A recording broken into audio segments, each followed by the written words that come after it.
Hello, this is Professor George Easton. In this video, I'm going to provide a brief introduction to experimentation in the context of Six Sigma. And I'm going to review some simple two-sample tests for comparing means or proportions that are very useful in running very simple experiments. Now, I really do want to emphasize that experimentation is a key activity, certainly in any more advanced implementation of Six Sigma. And as a result, knowing about experimentation and the methods that support it is a part of the body of knowledge of black belts. With experiments, you can test hypothesized causes of defects. You can screen process control variables. You can use experiments to optimize the process or product settings, and you of course can also use experiments to verify process improvements. In fact, I really do want to emphasize that understanding the importance and usefulness of experimentation is one of the more general takeaways from this course, one that applies more broadly than just within Six Sigma.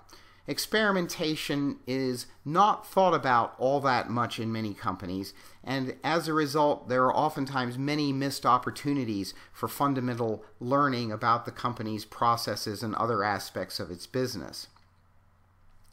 If you adopt a mindset that you're thinking about experimentation and thinking about some of the other important ideas of the course, such as the DMAIC problem-solving process, the idea of root cause identification, and so on, you're going to see many opportunities to experiment during your business career and in the companies that you are working for. So experimentation is very useful and often underutilized in many companies. In Six Sigma, you oftentimes hear people talking about the Y's and the X's in a situation. And this terminology comes about from thinking that the outcome variable, the Y's, are a function of control variables, the X's. So in any particular problem situation or with a process, you really want to understand what your outcome variable Y's are, and then further you want to move beyond that and understand what the upstream control variables, the X's, are. The function that connects the two, the F, is referred to as the transfer function. But the reality is a little bit more complicated than a deterministic relationship between the X's and the Y's. So I'd rather that you think that the Y variable is a function of the X variables plus some kind of error term, generally random, that reflects the messiness of the actual situation. So we're going to think that the Y's are a function of the X's plus some kind of a random error. Now, the importance of making decisions based on data is a fundamental principle in Six Sigma, but not all data is equally valuable. In particular, data is generally divided into basically two kinds. One is experimental data that you obtain when you run an experiment, but the other is observational data. Observational data is data usually that's been collected historically or for some other purpose, where the data analyst does not control the X variables. You have most likely analyzed at least some observational data when you have taken statistics courses that treat regression. For example, if you are one of my MBA students that has taken Business 550, you very likely analyzed the C-Watch case, and the data in the C-Watch case is observational data. Observational data can be quite useful to show relationships between variables called associations. Associations essentially mean that the variables either move together or move opposite. But the key idea here is that observational data does not prove causation. Some observational studies can shed more light on causation than others, but nevertheless, you cannot prove causation with observational data. Experimental data, on the other hand, is much more powerful when it comes to developing evidence for causation. So experimental data is data where the data analyst manipulates and controls the X variables. Experimental data can prove causation primarily because the effects of unknown and confounding variables can be mitigated.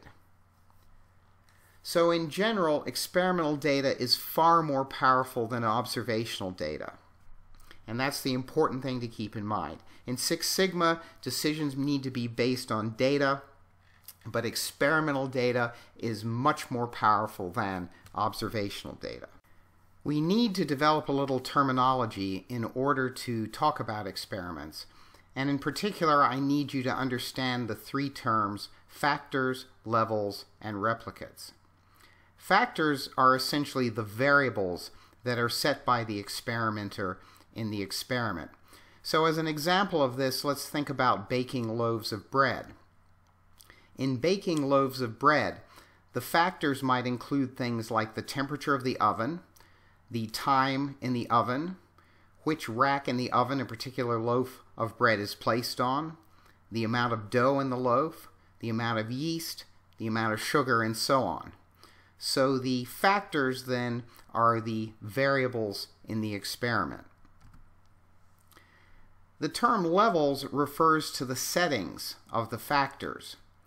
So continuing the baking example, if we were to run an experiment using 3 different temperature settings, for example 300 degrees Fahrenheit, 350 degrees Fahrenheit, and 400 degrees Fahrenheit, then temperature is a factor that will take on 3 levels in the experiment. So while the factor refers to the variables, the term levels refers to the settings that the factor takes on.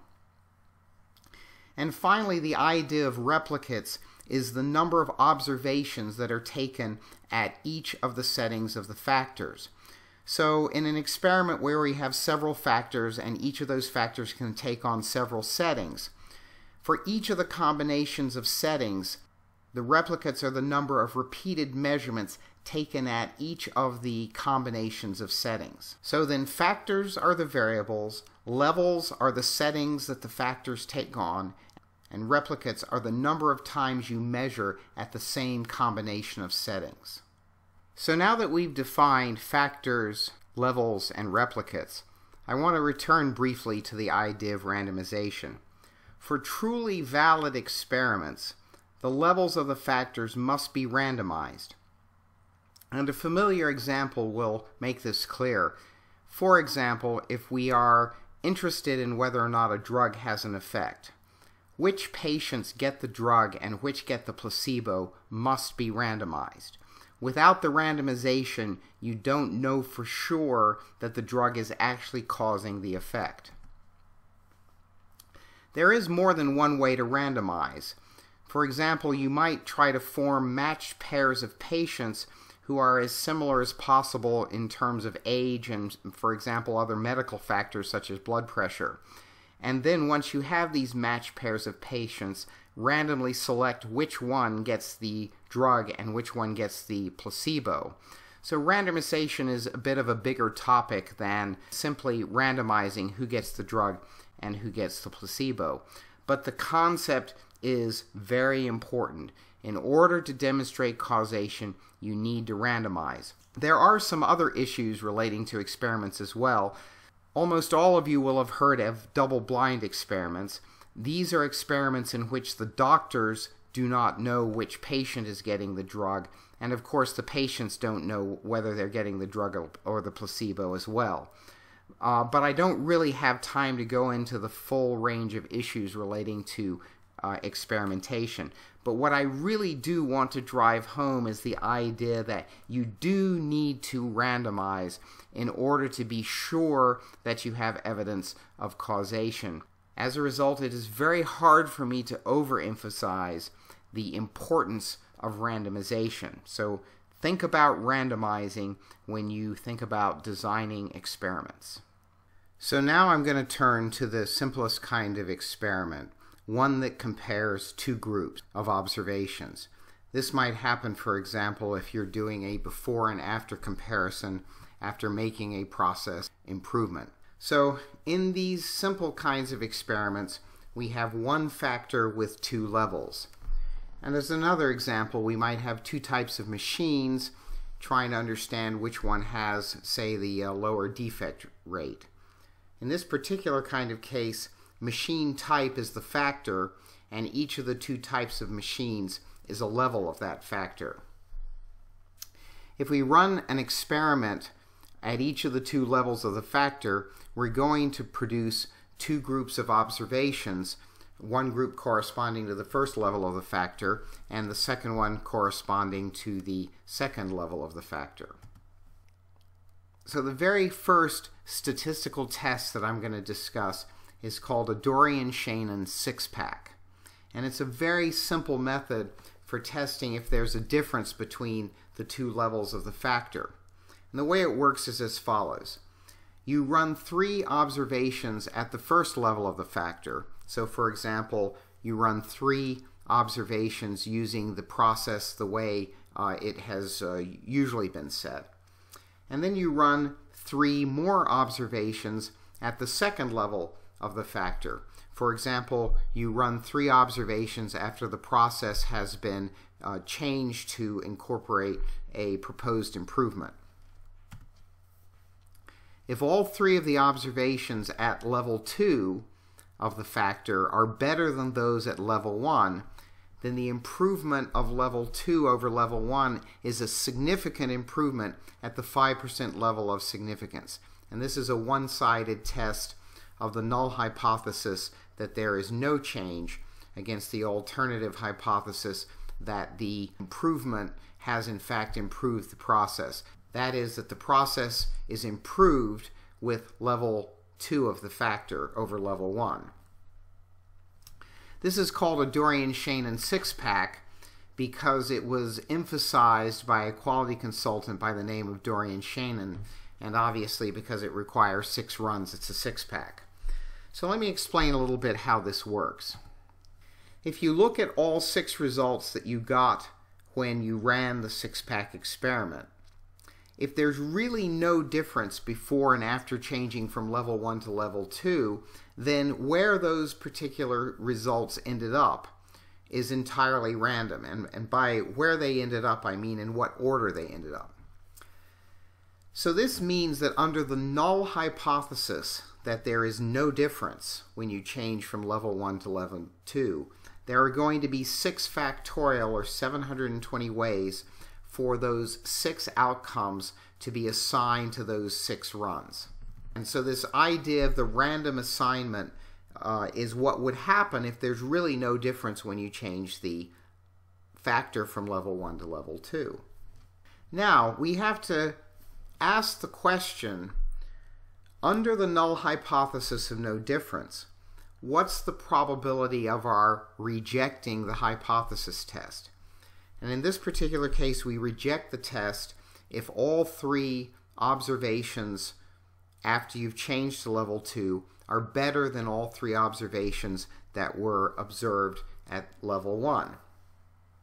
So if there is no difference after changing from level 1 to level 2, then there are going to be 3 factorial, which equals 6, ways for the 3 best results to end up on the last 3 runs. And in addition, there will be 3 factorial, which also equals 6, ways for the worst 3 results to end up on the first 3 runs.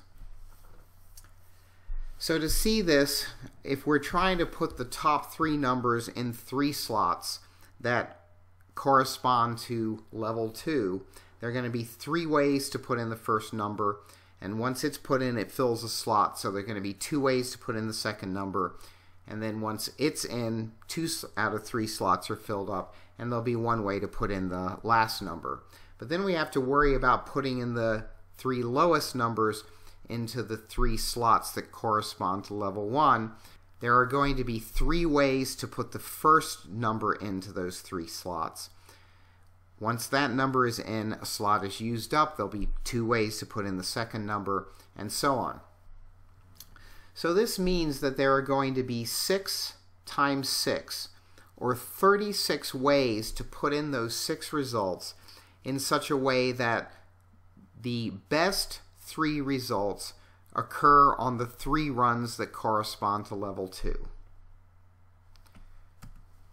So what this means is that under the null hypothesis of no difference, the significance level of this test is going to be 36, the number of ways to put those 6 results in so that all 3 of the best ones end up on level 2, that's 36, divided by 720, which is the total number of ways to put 6 results into 6 slots.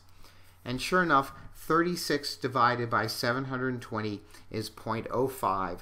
So this 6-pack test, this very, very simple test that requires absolutely no calculation whatsoever to determine if it's satisfied or not, or if it rejects the null hypothesis of no change, it has a significance level of 5%.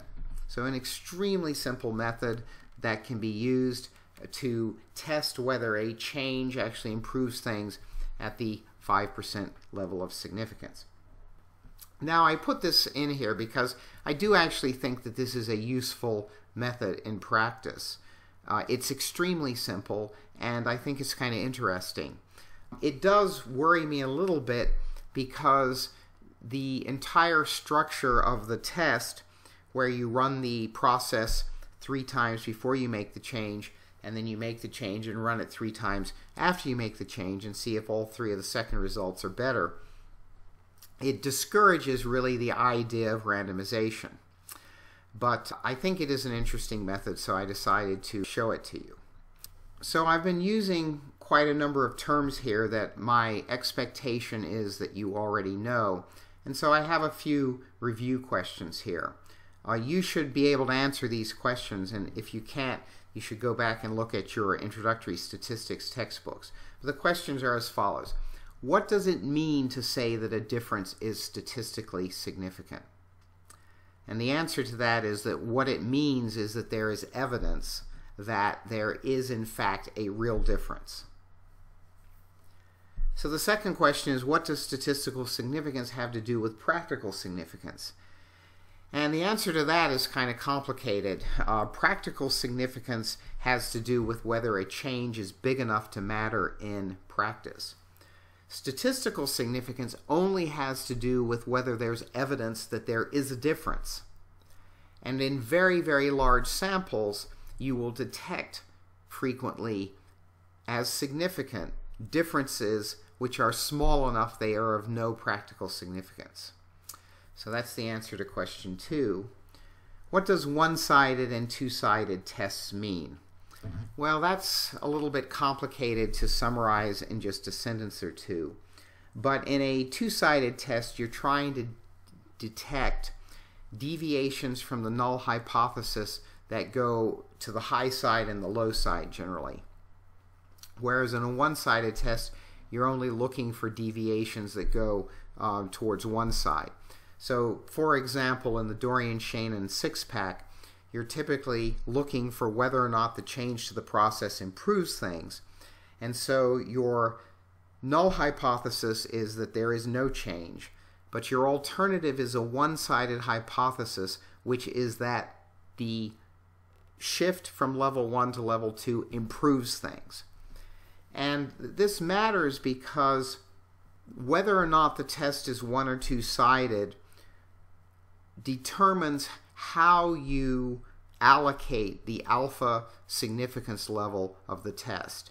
If you're using a one-sided test, you can allocate that entire amount of probability represented by the significance level to a rejection region which only focuses on the one side that you're trying to reject. If you're trying to do a two-sided test, you have to take that alpha and typically split it into 2 and then place half of that probability in either tail. So in general, a one-sided test is going to reject more easily than a two-sided test. But anyway, these are some review questions. I certainly am not able to go into the details of this at this point. If you don't understand these questions, then you should probably look at your introductory statistics textbook and try to figure out what it means. So I'm now going to review 2 standard tests for comparing 2 populations or groups. And those 2 tests are the 2-sample test of proportions and the 2-sample t-test. The 2-sample test of proportions is used to test whether or not a proportion or a probability is the same in both populations or whether it's different. The test is based on the difference of the two proportions in the two populations, divided by a standard deviation estimate for that difference that is based on the idea that under the null hypothesis the assumption is that both of the proportions are the same.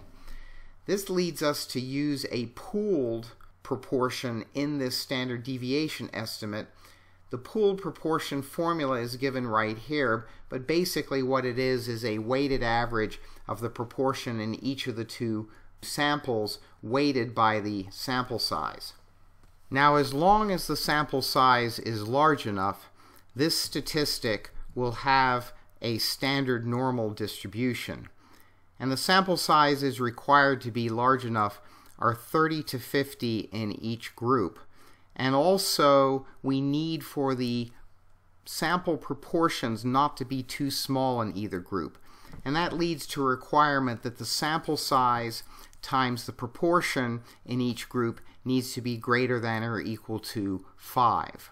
On this slide, I've gone ahead and defined all of the notation that I've used on the previous slide, even though I expect it was pretty obvious. But p hat 1 and p hat 2 are the sample proportions in the two groups, and n1 and n2 are the sample sizes in the two groups. Now in a minute I'm going to show you an example of using this statistic, but before I do that I want to also review the two-sample students t-test. The two-sample students t-test is used to determine whether or not a mean is the same in two groups. And the t-test works by looking at the difference in the two means divided by an estimate of the standard deviation of that difference that is based on a pooled variance s squared sub p. Now the formula for the s squared sub p is given right here to the right, but what it is essentially a weighted average of the sample variances in the two groups. Now this statistic will have a student's t-distribution with n-2 degrees of freedom, assuming that the data came from normal distributions. If the data did not come from normal distributions, then we need the sample sizes to be large enough that the central limit theorem can be reasonably expected to apply, and that would be 30 to 50 observations in each group. So this completes my review of the two most basic two-sample procedures, the two-sample test of proportions and the two-sample students t-test. My expectation is that you have seen both of these before, so I have only presented a quick review and not gone into the details of developing the ideas of hypothesis testing, like null hypotheses and alternative hypotheses and p-values and so on, as I'm expecting that you have at least some degree of familiarity with these ideas. Next, we are going to turn our attention to an example where we will apply both of these tests. Our example comes from A/B testing of web pages. What you're looking at is an Excel file that contains the data on an A/B test. And the basic idea is we have a website with a home page, and we have an old design that we've been using for a while. And we have a new design that we've developed which we expect will perform better. Now, how do we measure whether or not the page performs better? Well, we're going to be looking at two metrics. One is the bounce rate and the other is the time spent on the page. So a user bounces from the web page if they load the page, but they never interact with the page in any way. They never click on any links or go to any other parts of the website. So if they do that, they just load the page and then leave, they have bounced. If they don't bounce, it means that they interact with the web page in some other way, and you can measure the time that they spend on the page in that case, which is the time from when the home page loads to when they click on a link that takes them to some other part of the website. So that's the second column over here, the time they spend on the page. And the statistics for the time they spend on the page only exist when they do not bounce from the page. So you'll notice, for example, in this first observation that the user or the customer did in fact bounce from the page, and so there's no possibility of computing the time on the page. This experiment was done using a randomized block design. And what that means in this case is that in every 2 consecutive page servings, one is going to be the old design and the other is going to be the new design. But that ordering is randomly chosen. So if we look at what's happened here, first the old page was served, then the new design was served, then the old design, and then the new design, and then the old design, and then the new design, but then the new design again, and the old design, and the old and the new, and so on. So each pair contains 1 serving of the old design and 1 serving of the new design, but the order is random. Then over in C, we track whether or not the customer bounced from the page. It's going to be a 1 if the user bounces and a 0 if they don't. And in the circumstances where they don't bounce from the page, we're then going to capture the time on the page.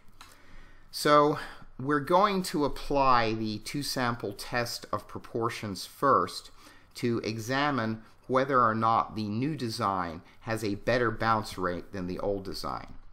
So I've already computed some of the statistics that we will need, but I have temporarily hidden them so that they would not distract you from looking at the data.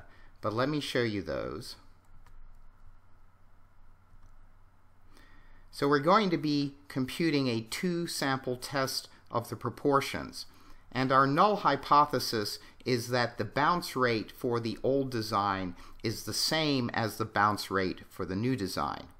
Our alternative hypothesis is that the bounce rate for the new design is lower than the bounce rate for the old design, and that of course is what we're hoping is going to happen. That's what we're hoping we're going to be able to establish evidence is true. So I've computed the sample proportions for both the old design and the new design. And I'm not going to go into this in detail, but I've done that by using a countifs function to compute the number of times that the old design was served and the customer bounced. And then I've divided by the number of times the old design was served, which I've computed with a countif statement. Again, I don't want to go into the details of the Excel right now. I want to just show you an example of the I just want to show you an example of the 2-sample test of proportions, but you can take a look at those functions and figure out exactly how that works if you haven't seen it before. Now in this experiment I used 1,000 blocks where both an old design and a new design was served, but in random order. And so the sample size for the number of times the old design was served is 1,000, and the sample size for the number of times the new design was served was also 1,000.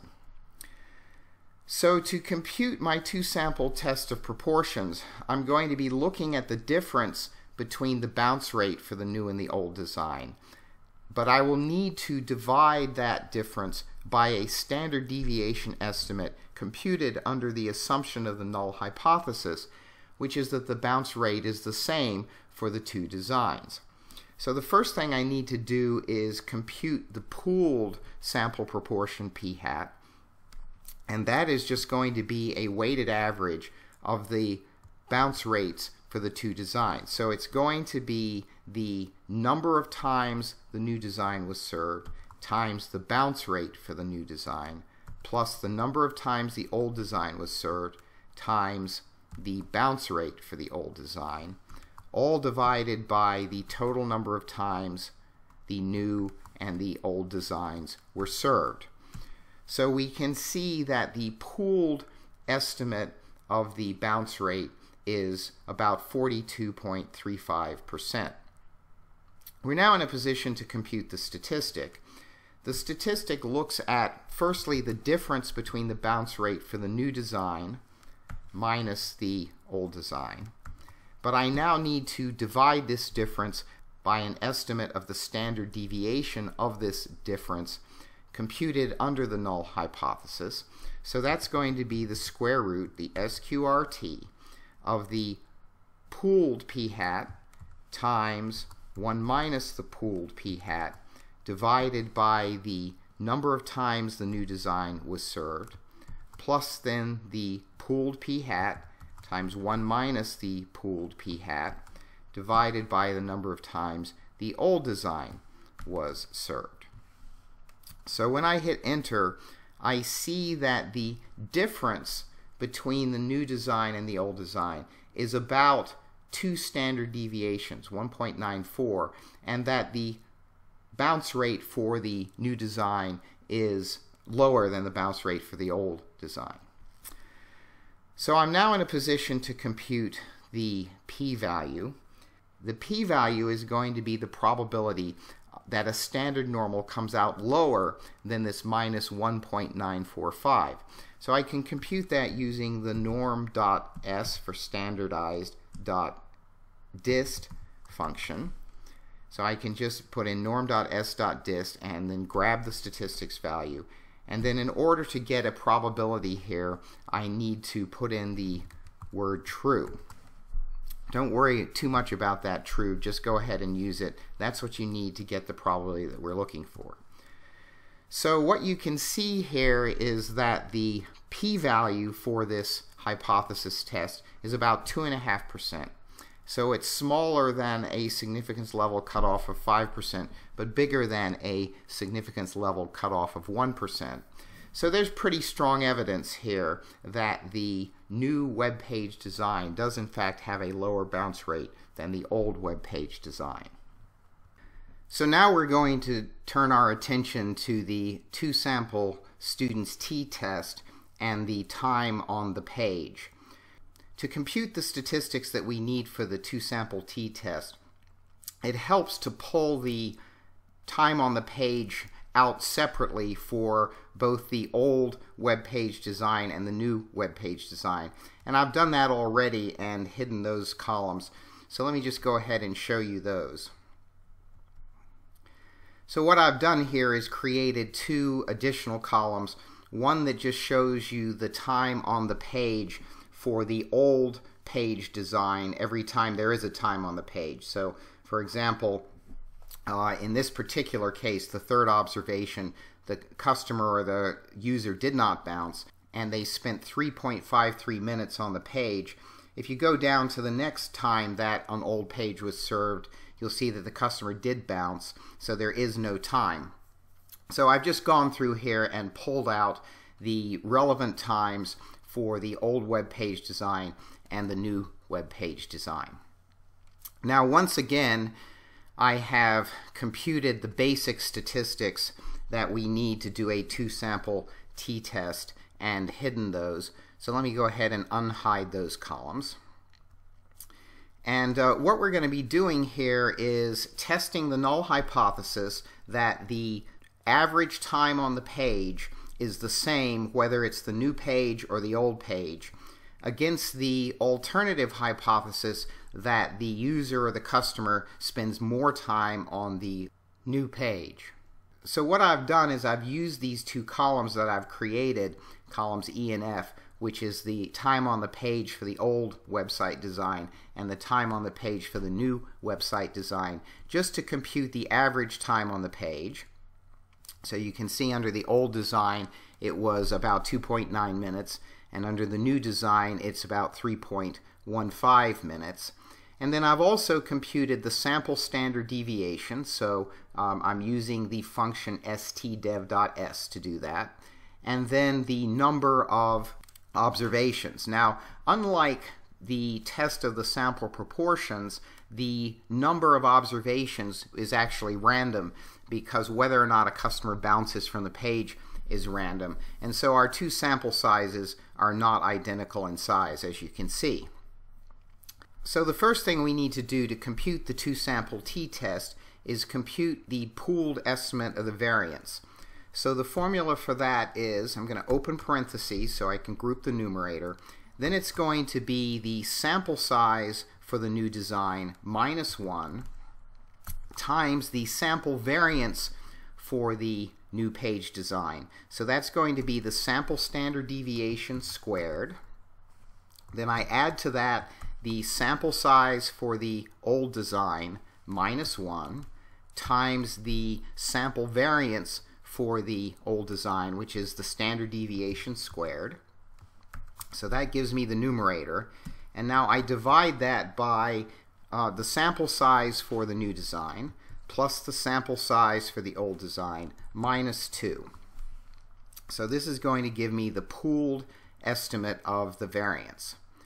The statistic then is based on the difference between the two sample averages. So it's going to be the x bar new minus the x bar old. And then I need to divide by an estimate of the standard deviation of this difference. So that standard deviation estimate is going to be the square root of, then I take the pooled estimate of variance and then divide it by the sample size for the new page design, and I add to that the pooled sample variance divided by the sample size for the old page design, and all of that is square rooted, and this should give me my statistic. So what we're going to see here is that the time spent on the page for the new design is about 1.4 standard deviations higher than the time spent on the page for the old design. So I need to compute a p-value for this. This statistic has a student's t-distribution with n-2 degrees of freedom. And to compute the p-value for this alternative hypothesis where the new mean is larger than the old mean, I need to compute the probability that a student's t-distribution is greater than this 1.416. So to compute this p-value, I put in 1 minus and then t dot dist, and I grab the value of the statistic, and then I put in the degrees of freedom, which is going to be the number new plus the number old minus 2, and then once again I have to put in true. So you can see that the p-value for this test of the average time spent on the pages is 0.078. So it does not meet a 5% threshold on the significance level, but it does meet a 10% threshold. So I would interpret this as indicating that there's some evidence, certainly not as strong as if this p-value had been below 5%, but there is some evidence that the user spends more time on the web page for the new design. So that concludes my example demonstrating how to use the two-sample test for proportions and the two-sample test for the means, which is called the two-sample students t-test.